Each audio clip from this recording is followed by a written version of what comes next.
Right, okay, so I'm not going to lie, after my last at-home challenge, which was the cheesecakes, ended in failure, I wanted to redeem myself. And my original plan was to do that by eating Bristol's largest pizza. It's 18 by 24 inches, weighs about 8 pounds, and is the equivalent to 3 large pizzas. And I've been excited for it all day, like really buzzing, because let's face it, who doesn't get buzzing for pizza? So imagine my disappointment when I go to order it and I find out they do not deliver to my house. I was devastated. So I thought, okay, we'll go to plan B. We're going to order 3 large pizzas. But then I had a notion. I'm a pro eater. Pro eaters can't eat regular sized pizzas.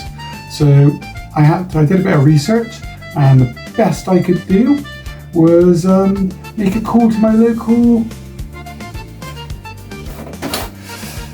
Papa John's. I've actually never had Papa John's pizza before, but it turns out that what they do are these XXL 15.5 inch pizzas, and 2 of these is the exact equivalent to Bristol's largest pizza.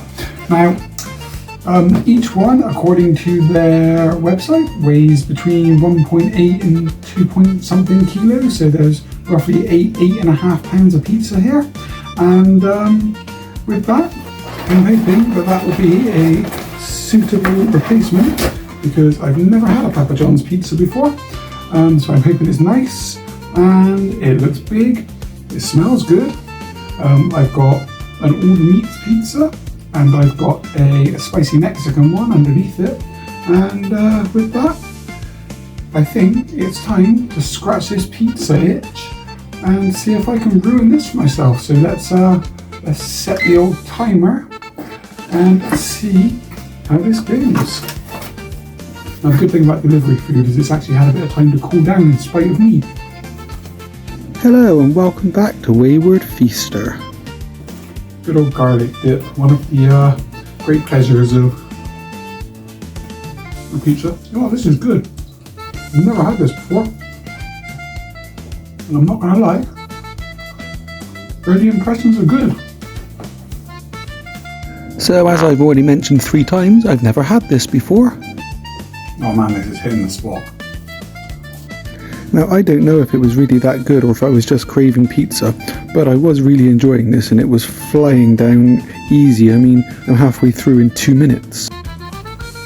No, this is going down easy. Well, halfway through the first one anyway. Some might say too easy. So easy, in fact, that I was starting to doubt the internet's claims on its size and weight.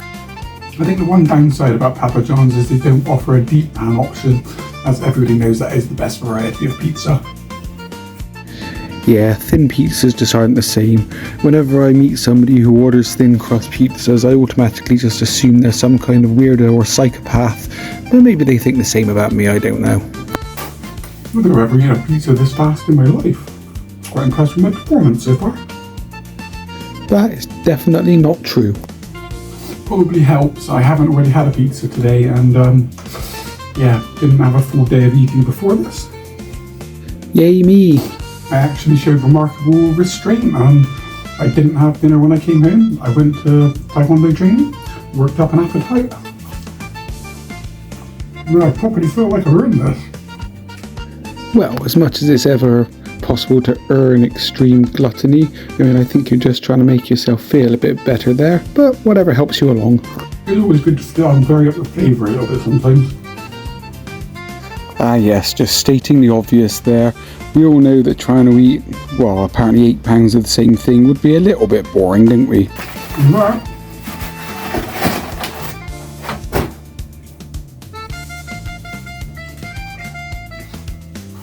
There's pizza in the first bowl. Now, it's cut through, there's obviously a lot of salt and cheese there, so as much as you probably gathered, I love my sweet drinks anyway. I think on a challenge like this, it's more imperative than ever that we have something to cut through all the cheese and salt. So for pizza the second, we have the Mexican and some more garlic sauce. This one actually obviously doesn't look quite as cheesy as the other one. Yeah, stupid garlic How embarrassing. Right, so if the website and Google machine are to be believed, we're about £4 of pizza in. So yeah, that first pizza did go down a treat. I mean, taking down a 15.5-inch pizza in just over 6 minutes was a fairly impressive feat by my standards. I'm no speed eater, I'm more of a capacity guy, I think, but still, I was quite impressed with my performance today, and I was still feeling really good at this point. There was a point where the salt started catching up with me because I'm not always the best with salty food, but still, we were feeling good, we were flying through, and we were still really enjoying it. You know, I think after this week's Cattleman adventures reinvigorated me after the cheesecake fail. I'm not sure this pizza stood a chance.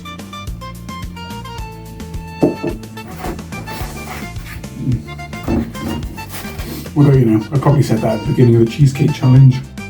You have to learn to let that go. You can't win them all. And you know what? At least on the plus side of the cheesecake challenge, it gave you an excuse to do it again. And reinvigorated you for a couple of strong performances after. I did make myself a promise today that not only was I going to finish this challenge, but I was going to do it in style, i.e. not complaining.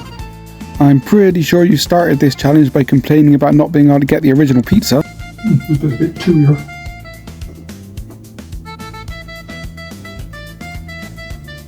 Or my jaw's getting tired, I'm not sure which. And I'm pretty sure that also qualifies as a complaint, you raving hypocrite. But back to the challenge, the spicy pizza was still really nice, and the spice did act as a really nice counterpoint to the meaty pizza. I'm not sure if using spicy mayo on a spicy pizza is the best way to cut through flavour of teeth. But hey, we like spice. We do indeed really like spice. I mean, we've got a couple of spicy challenges actually coming up on the channel, so stay tuned for those, and yeah. Oh, the saltiness just started to catch up with me a little bit now.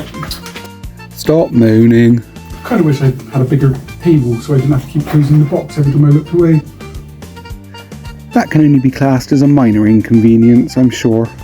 I mean, had I thought it through, I could have just pulled the table out and done it long ways. It would have probably looked better. But hey, I've never been a man who's been overly concerned about aesthetics, which is weird considering I'm making videos. I don't know if this bit is cool, but this one does feel a lot doughier and chewier than the other one. I'm pretty sure that also counts as moaning. Which is a shame, because I always look forward to the spicy ones most. Not that I'm a spice head, I am a little bit of a spice head. You put Scotch bonnets in your sandwiches. I'm pretty convinced nothing is ever going to register as spicy with me ever again after that fire in the whole challenge. I think I need a new challenge to traumatise me so that I stop boring people by going on about that one so much. And this one was too nice and too easy to be traumatic. And redemption is but a crust away. Well, that's a t-shirt slogan if ever I've heard one. Merch, coming soon. You were telling me at the end because I'm taking ages to chew. I think it's actually psychological at this point. Whether the challenge is £10, 5 or 2, the last bite just seems to take me ages to get through, and I don't know why. And there we go. In a time, a rather impressive time, of 20 minutes and 33 seconds. That is the double XXL Papa John's challenge, also now known as Papa John, who's the daddy now, thoroughly beaten. But, plot twist. I anticipated this going down a bit too well. And you can't have a takeaway pizza without dessert. So I also ordered one of these giant cookie pizzas, and I'm going to enjoy it. Oh god, that tastes good after the sweet. Oh, that's salt. Should have got some ice cream as well. Yeah, what kind of moron orders a giant cookie without ice cream to go with it? You should know better by now. But to be fair, this was still pretty nice. It was still warm, it was nice and sweet, it wasn't overly hard as sometimes cookies can be, especially large ones. It actually really did hit the spot, and it was just what I needed after all of that pizza, so all good. You know what, this isn't quite the Cattleman's cheesecake.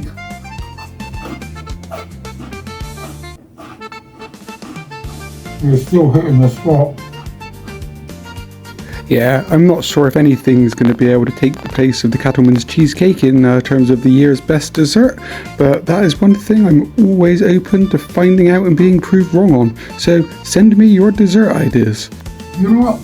Some people have suggested that me taking up competitive eating at my age might be akin to a midlife crisis, but there are worse ways to have a crisis. Well, I can't drive, so sports cars out the window. Because one of the most important questions you can ask yourself any given moment is, I wonder how many of these cookie pie things I could eat. And that is, in fact, a very, very, very important question. But what I actually want to do is find a cookie about 10 times bigger than this and try and eat that, because the eating of giant food is just a very, very, very satisfying thing to do, let's face it. But please let me know in the comments how many of these you think I could get down. I mean, everyone knows sweet treats are harder, but I might be willing to give it a go. And with that thought, thanks again for watching. Please remember to like, subscribe, and maybe leave a comment for me down below. And I will see you all next time. I don't know about you, but I feel that was a thoroughly redemptive evening of eating. Thanks again for watching, and I'll see you all next time.